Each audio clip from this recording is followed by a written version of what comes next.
الحمد لله رب العالمين حمد الشاكرين والصلاة والسلام على سيد الأنبياء والمرسلين أما بعد فأعوذ بالله من الشيطان الرجيم بسم الله الرحمن الرحيم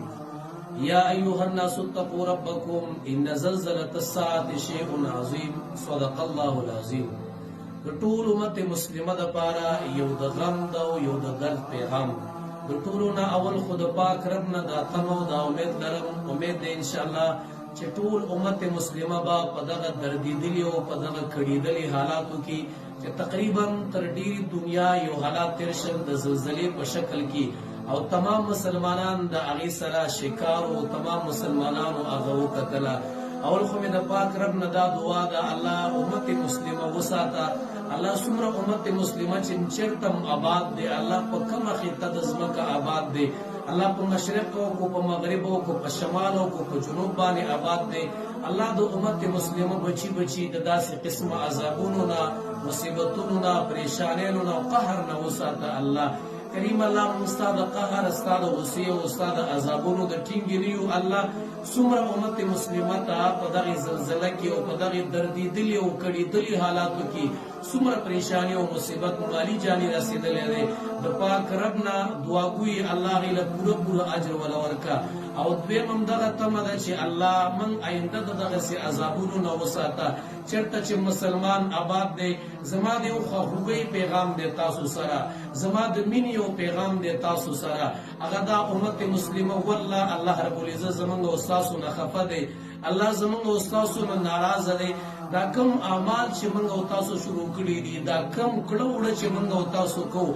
موږ دیوی ګناه پروا نه کوو موږ په ګناه باندې ډیر جرأتمن یو موږ ګناه علل اعلان کوو کله چې موږ او تاسو په ګناه باندې جرأتمن شو کله چې موږ او تاسو ګناه علل اعلان شروع کړل او بیا په ګناه کې ډار نه کوو په ګناه کې ویره نه کوو د الله نه یریږو د الله د قهر او د غصې نه یریږو ضرور ده چې الله به موږ باندې داسې حالات راولي ضرور ده چې موږ به تاسو دغه سي مصیبتونو سره غمونو سره دردونو سره شکار کیږو او هغه حالات چې امام الانبیاء ویلو موسیقین به عام شي دمتوب به عام شي ګډاګانې به عام شي بربنډې ګډاګانې کو نن د امت مسلمه علاقې وګورئ نن د امت مسلمه ملکونه وګورئ یقین په الله کې پاره کې موسیقي علی الاعلان پاره کې د الله نافرمانی علی الاعلان پاره کې دمتوب علی الاعلان پاره کې د مور او پلار خفګان علی الاعلان او بیا دا څومره مقدس او مبارک او عزتمن د شپې ورځې دي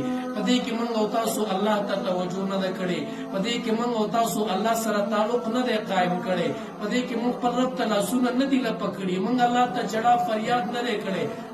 قسم عذابونه باندې برازي تکلیفونه باندې راځي غمونه باندې راځي یقین په الله کې والله د امت مسلمه په حالاتو باندې جړه راځي په دې وجه باندې چې امت مسلمه کوم ګناه ده چې امت مسلمه نن سبا نه کوي کوم یو خطا ده چې امت مسلمه نن سبا نه کوي راځي ورونو په شریک باندې دی الله ته توبه وباسو دا نن چې پیشاور او بلکې ډېری دنیا دا کوم زلزلہ او کتلا او دا کوم د الله قهر او کتو تاسو ګورئ په یو منټ کې تمام دنیا الله ته متوجه نشو په یو منټ کې تمام دنیا الله ته خلواز نه کړه الله ته چغه ونه والی څومره جړاګانې او څومره چغې سوري منګه وکړلې یقین په الله او کې دا الله په موږ باندې ډېر قادر دی الله هر څه کولی شي کو د ګناه په حالات کې موږ او تاسو الله ګیر کی سبب قیامت کې الله ته کم استرګي غړو سبب قیامت کې الله سره کم استرګي لګو سبب قیامت کې امام الانبیاء سره کم استرګي لګو امت مسلمه پیغام می درته داده راځي چې دا ګناهونه پریدو راځي چې هغه څه پریدو چې پاغي الله ناراضه کیږي پاغي الله خفه کیږي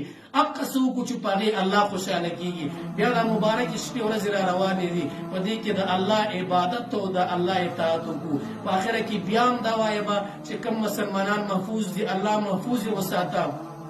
او چاته چې تکلیف او درد او پریشانی رسیدلې ده کریم الله غیله په دنیا او آخرت کې پورا اجرونه ورکا الله پورا عوضونه ورکا الله مخاد او آباد او سوکال او قدرمن او عزتمن لرا السلام علیکم